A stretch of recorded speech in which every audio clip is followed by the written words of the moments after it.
have to say. To be here now, speaking with all of you in Yankee Stadium, one of the greatest places in one of the greatest cities on earth, is more than a little humbling. My friends, you are now NYU graduates, the best and the brightest. You have great potential and possibilities, and therefore you have enormous responsibility too. So today, I'd like to talk about the nature of both those things, and I'd like to offer you a challenge, one that I think is essential for your future success as individuals and as the leaders that you are becoming. Among the many things I admire about NYU is that about a fifth of the students are international.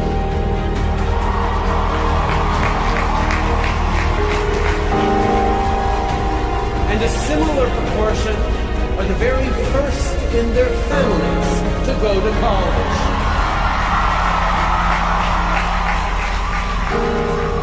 This group is truly diverse in every possible way, and I think that is an extraordinarily valuable and important thing. When I graduated in the early 1990s, I went on a trip around the world with a few good friends who actually remain good friends to this day, which is a sort of a miracle. We trekked and traveled mostly overland from Europe to Africa to Asia, and that remains one of the great formative experiences of my life. It was an amazing adventure. It was also a really important contributor to my continued broader education, because it forced me, really for the first time as an adult, to meet, engage, befriend people whose views and experiences, ideas, values, and language were very different from my own. See, when a kid from Montreal meets a Korean fisherman living in Mauritania, befriends a Russian veteran of their Afghan war, or a shopkeeper and his family living in Da Nang, interesting conversations always happen. Now, maybe some of you have talked about doing something like a great trip like that after graduation. But I'd be willing to bet one of the first things you heard was a warning.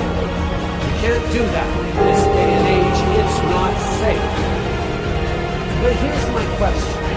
Is it really just the issue of physical safety that makes our loved ones so anxious at the idea of us getting out there? Or is it the threat that if we look past our frames, the frames of our own lives, of our own communities' structured values and belief systems, to truly engage with people who believe fundamentally different things, we could perhaps be transformed into someone new and unfamiliar to those who know and love us. See, there's no question that today's world is more complex than it was in the mid-1990s. There are serious and important problems that we're grappling with and will continue to grapple with. But we are not going to arrive at mutual respect, which is where we solve common problems, if we cocoon ourselves in an ideological, social, or intellectual bubble.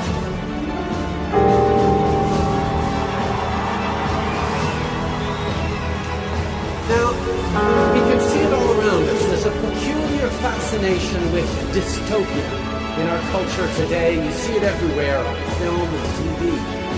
But the truth is that on balance, we have the good fortune to live in a time of tremendous possibility and potential, a time when it is within our grasp to eliminate extreme poverty, to end terrible diseases like malaria and TB, and to offer a real chance at an education to everyone on this planet.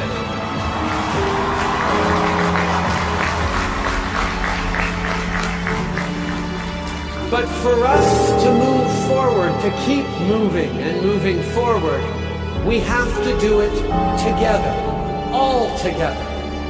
Humanity has to fight our tribal mindset. We go to the same church? Cool, you're in my tribe. You speak my language? You're in my tribe. You're an NYU alumni? You're in my tribe. You play Pokemon Go? You're a vegetarian. You like the Yankees? You go to the gun range? You're pro-choice? Tribe, tribe, tribe. See, but of course, it's not the belonging part that is the real problem. It's the corollary. You are part of my tribe. They are not. Whether it's race, gender, language, sexual orientation, or religious or ethnic origin, or our beliefs and values themselves, diversity doesn't have to be a weakness. It can be our greatest strength.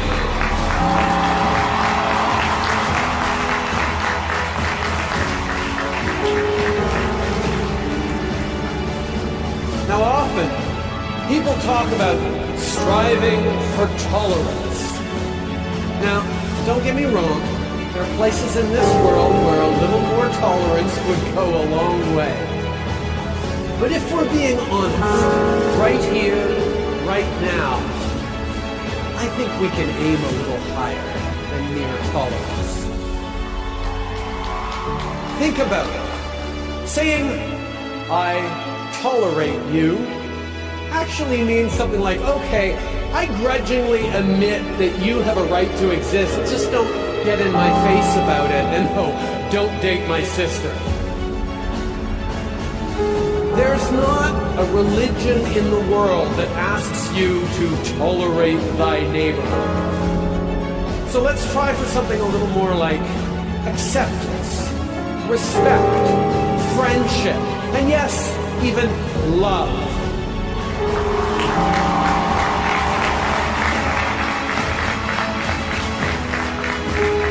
And why does this matter?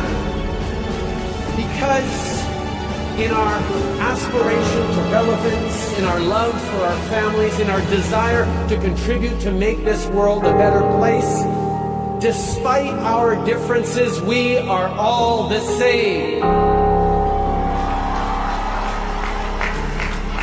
And when you meet and befriend someone from another country or another culture who speaks a different language or who worships differently, you quickly realize this. And here's my main point and the challenge I'm offering you today. Our celebration of difference needs to extend to differences of values and belief too. Diversity includes political and cultural diversity. It includes a diversity of perspectives and approaches to solving problems. See, it's far too easy with social media shaping our interactions to engage only with people with whom we already agree, members of our tribe. Well, this world is and must be bigger than that.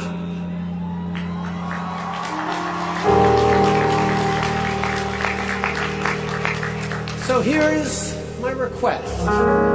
As you go forward from this place, I would like you to make a point of reaching out to people whose beliefs and values differ from your own. I would like you to listen to them, truly listen, and try to understand them and find that common ground. You have a world of opportunity at your fingertips, but as you go forward from here, understand that just around the corner, a whole different order of learning awaits, in which your teachers will come from every station in life, every education level, every belief system, every lifestyle. And I hope you will embrace that. You have been students You will continue to learn all your lives, but now it is also time for you to become leaders.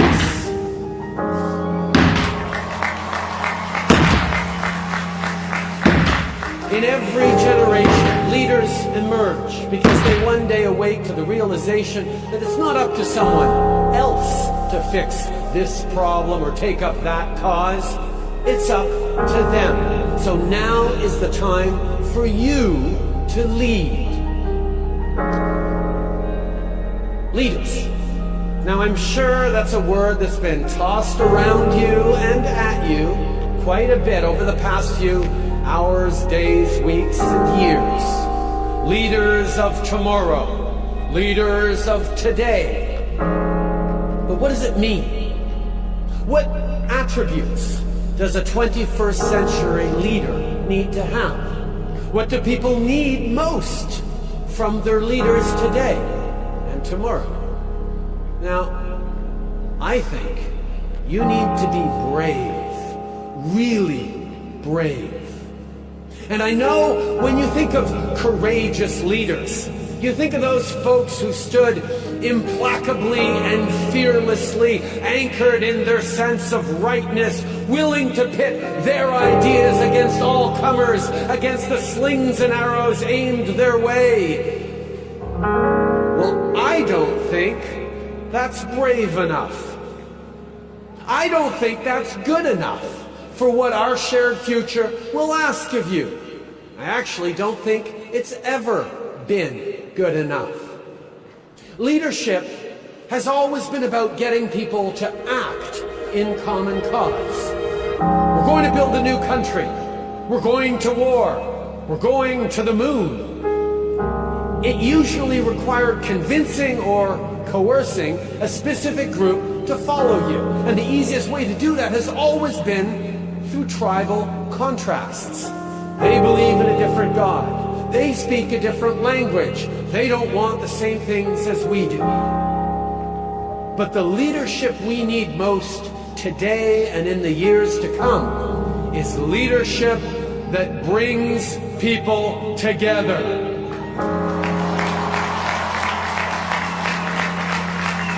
That brings diversity to a common cause. This is the antithesis of the polarization, the aggressive nationalism, the identity politics that have grown so common of late. It's harder, of course. It's always been easier to divide than unite. But mostly, it requires true courage. Because if you want to bring people around to your way of thinking, you need to first show them that you are open to theirs. That you are willing to enter into a conversation that might change your mind.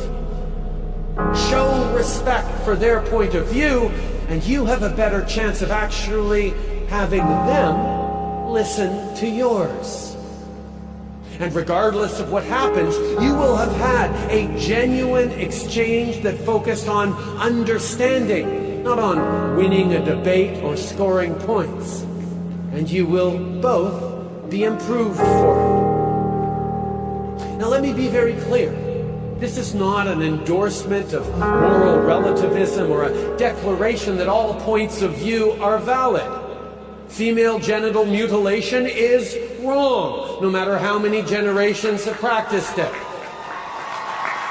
Anthropogenic climate change is real, no matter how much some folks want to deny it. But here's the question. Do you want to win an argument and feel good about how superior you are? Or do you actually want to change behaviors and beliefs? See, it's been pointed out that one of the many differences between Abraham Lincoln and Jefferson Davis was that Davis preferred to win a debate, while Lincoln would rather win the war. And that's the question. Do you want to win an argument, or do you want to change the world?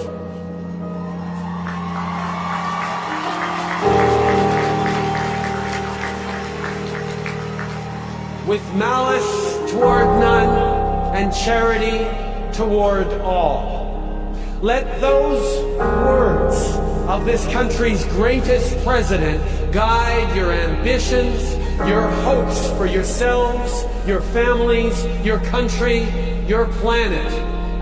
There is no shortage of cynicism and selfishness in the world. Be their answer, their antidote.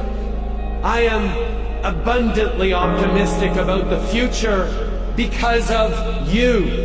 It is yours to make and mold and shape. The world eagerly awaits, indeed requires, your ideas, your initiative, your enterprise, your energy, your passion and compassion, your idealism and your ambition.